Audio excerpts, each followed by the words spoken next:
కాంగ్రెస్ పార్టీకి ఎందుకు ఓటేయాలి ప్రజలు? వాళ్ళ నిరుద్యోగ భృతి 4,000 రూపాయలు ఇస్తున్నారు. గ్రాడ్యుయేట్స్ ఎమ్మెల్సీ ఎన్నికలు ఎలక్షన్స్లో కానీ టీచర్స్లో కానీ 4,000 రూపాయలు నిరుద్యోగ భృతి ఇస్తున్నారు.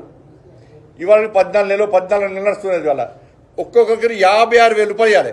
అడగండి, యువకులు అడగాలి. ఎలక్షన్ కోసం వస్తే కాంగ్రెస్ పార్టీ వస్తే గల్లబట్టి అడుగుర్రి.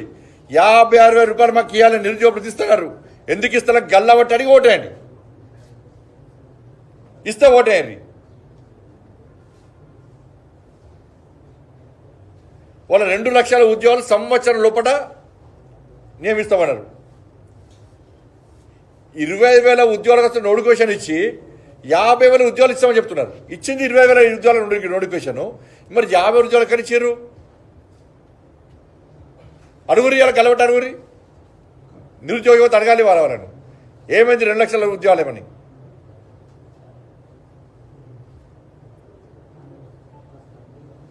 ఇవాళ 18 సంవత్సరాలు దాటిన మహిళలందరికీ స్కూటీ ఇస్తున్నారు. స్కూటీ పోయింది. దాంతోపాటు 6 గ్యారెంటీలు పోయినాయి. 2,500 రూపాయలు ఇస్తున్నారు మహిళలకు. 4,000 రూపాయలు ఆసరా పెన్షన్ ఇస్తున్నారు. 12,000 రూపాయలు రైతు కూలీలకు ఇస్తున్నారు. 15,000 రూపాయలు రైతు భరోసా ఇస్తా అని చెప్పి 22 లక్షల మందికి ఇవ్వాలని చెప్పి సాక్షాత్తు వ్యవసాయ శాఖ మంత్రి అయిపోయింది. ఇంకా పెండింగ్ ఉందని చెప్పండి. ఇలా ఫీజు రియంబర్స్మెంట్ యాజమాన్యాలన్నీ కూడా ఇబ్బంది పడుతున్నాయి. వాళ్ళ ఆ యాజమాన్యాలు కసితో ఉన్నాయి. ఎప్పుడు అవకాశం దొరుకుతారా కాంగ్రెస్ పార్టీ గుణపాఠం చెప్పాలని చెప్పండి. 8,000 కోట్ల రూపాయలు, దాదాపు 7,000 కోట్ల రూపాయలు ఫీజు రియంబర్స్మెంట్ ఇవ్వాలి. వాళ్ళ పరిస్థితి చాలా ఘోరమైన పరిస్థితి. ఇది కాంగ్రెస్ పార్టీ ఇచ్చిన హామీలు. ఇలా ఉద్యోగాలకు సంబంధించి కూడా పిఆర్సీ ప్రకటిస్తామన్నారు. 22 నెలలే నా పిఆర్సీ కమిటీ మీటింగ్ లేదు, వాళ్ళ ఒపీనియన్ తీసుకోవడం లేదు. అతిగతలేదు దానికి. మేము గెలిచిన వెంటనే చేస్తామన్నారు. సంవత్సరం కాదు, వెంటనే చేస్తామన్నారు. కేంద్ర ప్రభుత్వ ఉద్యోగులతో సమానంగా 5 డిఏలు ఇవ్వాలి. 5 డిఏలు ఇవ్వాలి. మేము కొట్టాడితే ఒక్క డిఏ ఇచ్చి 5 డిఏలు పెండింగ్ ఉన్నాయి. మళ్ళీ 5 డిఏలు ఇవ్వాలి. 2023 నుంచి ఇప్పటి వరకు పదవీ విరమణ పొందిన వాళ్ళు ఎంతమంది ఉన్నారంటే దాదాపు 8,000 మంది ఉన్నారు. వాళ్ళ ఒక్కొక్కరికి 40-50 లక్షల రూపాయల రిటైర్మెంట్ బెనిఫిట్స్ ఇవ్వాలి. వాళ్ళకు దాదాపు 20,000 కోట్ల రూపాయలు ఇవ్వాలి. ఇస్తలేరు. ఇవ్వకుంటే ఏం చేసిండు? కేసీఆర్ గిట్నే పైసలు ఇవ్వాల్సి వస్తుందని చెప్పి 59 సంవత్సరాల నుంచి వయసు 61 సంవత్సరానికి పెంచిండు. ఇప్పుడు రాష్ట్ర ముఖ్యమంత్రి ఏమన్నాడు మొన్న? మేము కూడా 61 నుంచి 64 చేస్తామంటారు. అంటే యువతకు ఉద్యోగాలు ఇయ్యారిగా, ఇట్లా కొత్తలు ఉద్యోగాలు ఇయ్యారిగా. యువత ఆలోచించాలి. ఇవాళ మన కాంగ్రెస్ పార్టీ 61 నుంచి 64 చేసే ప్రయత్నం చేస్తున్నది. వాళ్ళ మీకు ఉద్యోగాలు ఎవరు ఇవ్వాలి? ఇవాళ జీపీఎఫ్ పైసలు వాళ్ళ పైసలు వాళ్ళు వాడుకోవడానికి కూడా అవకాశం లేని పరిస్థితి.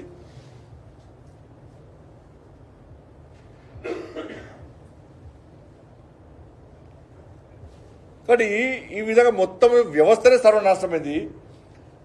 తెలంగాణ రాష్ట్రంలో రెగ్యులర్ ఎంఈఓ లేరు, రెగ్యులర్ డిఓ లేరు, రెగ్యులర్ డిప్యూటీ డిఓ లేరు, అసలు విద్యాశాఖ మంత్రి లేడు. ఏమంది కాంగ్రెస్ పార్టీ ఫస్ట్ ఏమన్నది? మా ప్రభుత్వం ఏర్పడిన వెంటనే 15% బడ్జెట్ కేటాయిస్తాం విద్యా వ్యవస్థకు, విద్యాశాఖ చెప్పారు. ఇలా చాక్ పీసులు కొందామంటే పైసలు లేవు. బాత్రూమ్లు కడుగుదామంటే స్కావెంజర్ లేరు. కనీస వసతులు లేక ఇబ్బంది పడుతున్నారు ఉపాధ్యాయులందరూ కూడా.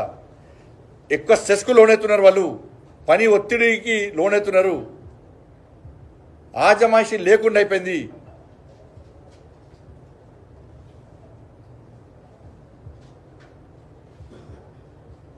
ఇలా గిన్ని సమస్యలు పెట్టుకొని మీకు ఎందుకు ఓటేయాలో కాంగ్రెస్ పార్టీ ఇప్పటికీ చెప్పలేకపోతున్నది.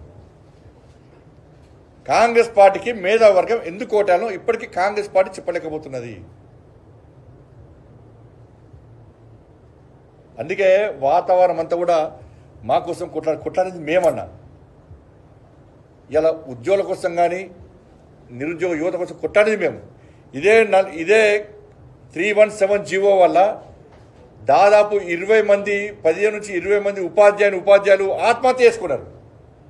అనారోగ్యంతో చనిపోయిన చాలామంది 317 జీవో వల్ల వ్యతిరేక వల్ల చెట్టుకోలు పుట్ట భార్య కాడ భర్త కాడ పిల్లల కాడ తల్లిదండ్రుల కాడ ఇలా కరీంనగర్ కొట్టాడింది మేము.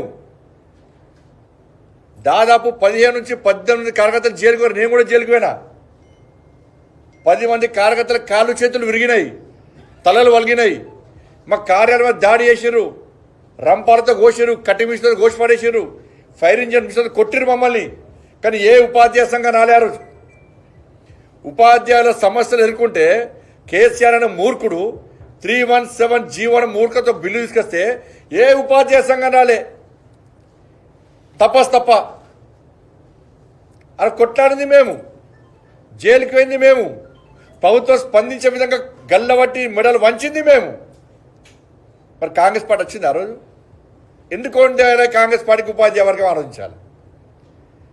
ఇవాళ ఇదే నల్గొండలో నిరుద్యోగ మార్చి చేసినాం, వరంగల్లో నిరుద్యోగ మార్చి చేసినాం, ఖమ్మంలో నిరుద్యోగ మార్చి చేసినాం,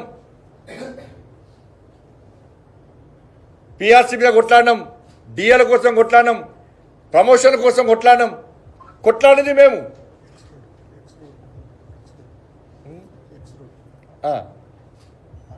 ఆర్టీసీ ఎక్స్రోడ్కి పోయి క్రాస్ రోడ్స్ పోయి కొట్లాడింది మేము. అరెస్ట్ అయింది మేము. కాంగ్రెస్ పార్టీ ఏ రోజు కొట్టాలి పేపర్ స్టేట్మెంట్ ఇచ్చింది తప్ప. సరే అక్కడక్కడ తూతూ మంత్రంగా వలన ధర్నాలో రాస్తారో దిశకొని అలవెట్టిరవచ్చు. కానీ జైల్లోకి పోయింది కొట్లాడింది మేము. ఎందుకు కొట్టాలి కాంగ్రెస్ పార్టీకి? ఒకటి అంత మేధావి వర్గం. ఢిల్లీ ఎన్నికల్లో మేధావి వర్గం అంతా కూడా వార్ వన్ సైడ్ అన్న విధంగా మేధావి వర్గం అంతా కూడా ఓటు బ్యాంక్గా మారారు. మేధావి వర్గం అంతా ఓటు బ్యాంక్గా మారి భారతీయ జనతా పార్టీని గెలిపించారు. 12,75,000 రూపాయలు ట్యాక్స్ ఎగ్జంప్షన్ అంటే మామూలు విషయం కాదు. ఎప్పుడు కూడా ఉద్యోగ ఉపాధ్యాయ వర్గాలు ఆలోచించలే, ఇంత బెనిఫిట్ ఉంటుందని చెప్పి ఆలోచించలే. మీ ఇబ్బందులను గుర్తుంచుకొని నరేంద్ర మోడీ ప్రభుత్వం ఈ అవకాశం ఇచ్చింది. ఆలోచించాడు ఒక్కసారి. సంవత్సరం లోపల 10 లక్షల మందికి ఉద్యోగాలు ఇస్తామని చెప్పి నరేంద్ర మోడీ గారు ప్రకటించిన తర్వాత ప్రధానమంత్రి రోజ్గార్ మేళా పేరుతోని ఇప్పటికీ 9,20,000 మందికి కేంద్ర ప్రభుత్వాలు ఉద్యోగాలు ఇస్తున్న ఘనత నరేంద్ర మోడీ గారి ప్రభుత్వాన్ని.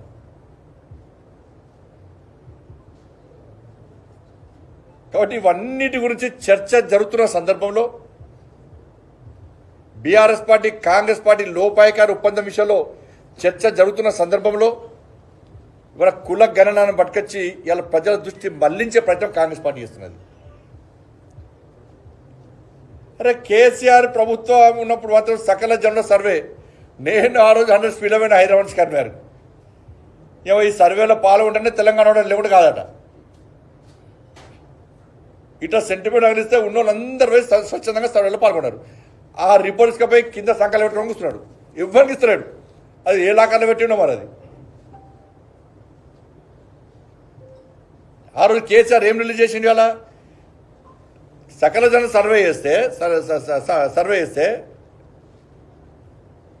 సమగ్ర కుటుంబ సర్వే చేస్తే 51% బీసీల పర్సంటేజ్, 51% బీసీల పర్సంటేజ్.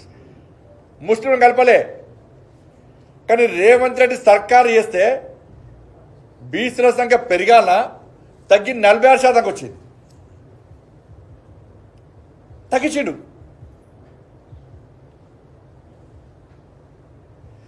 ముస్లింలను 10% ముస్లింలు కలిపి బీసీలో కలిపాడు. ఎవరయ్యా జాగిరి? అసలు ఈ కుల గణన అనేది బోకస్. మీకు ఇలా ఎన్నికల కమిషన్ ముఖ్యమైన విషయం ఏంటంటే, ఎన్నికల కమిషన్ ఓటర్ లిస్టును మొన్న ఎంతమంది ఓటర్లు ఉన్నారో మొన్న బహిర్గతం చేసింది. ఎంతమంది ఓటర్లు ఉన్నారు తెలంగాణ రాష్ట్రంలో? 3,34,00,000 మంది ఓటర్స్ తెలంగాణ రాష్ట్రంలో ఉన్నారు. 3,34,00,000 మంది ఓటర్స్ తెలంగాణ రాష్ట్రంలో ఉన్నారు. కానీ కాంగ్రెస్ పార్టీ ప్రభుత్వం పాపులేషన్ ఎంత అన్నది? 3,70,00,000 అన్నది. ఓటర్లేమో 3,34,00,000 అట. ఎలక్షన్ కమిషన్ ఇస్తుంది. ఇలా పాపులేషన్ మాత్రం 3,70,00,000 74 లక్షలట.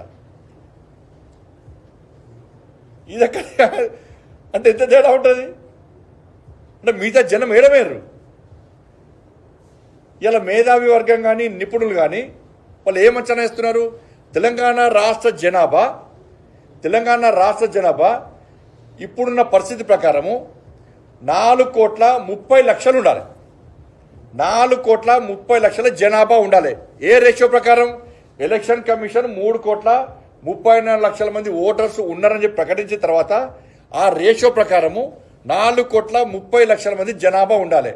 మరి కాంగ్రెస్ పార్టీ ప్రభుత్వం 3,70,00,000 అంటుంది. మిగతా 60 లక్షలు ఏడవేరు సంపేసిందా కాంగ్రెస్ పార్టీ ప్రభుత్వం? మిగతా 60 లక్షల మంది ఏడికి వేరు. అరే ఓటర్లు 3,70,30,00,000 ఉంటారు, జనాభా 3,70,00,000 ఉంటారా? ఇది ఎక్కడి సర్వే మీది? 10% ముస్లిం బీసీలు కలిపి నీ అయ్యే జాగిరా మీ తాత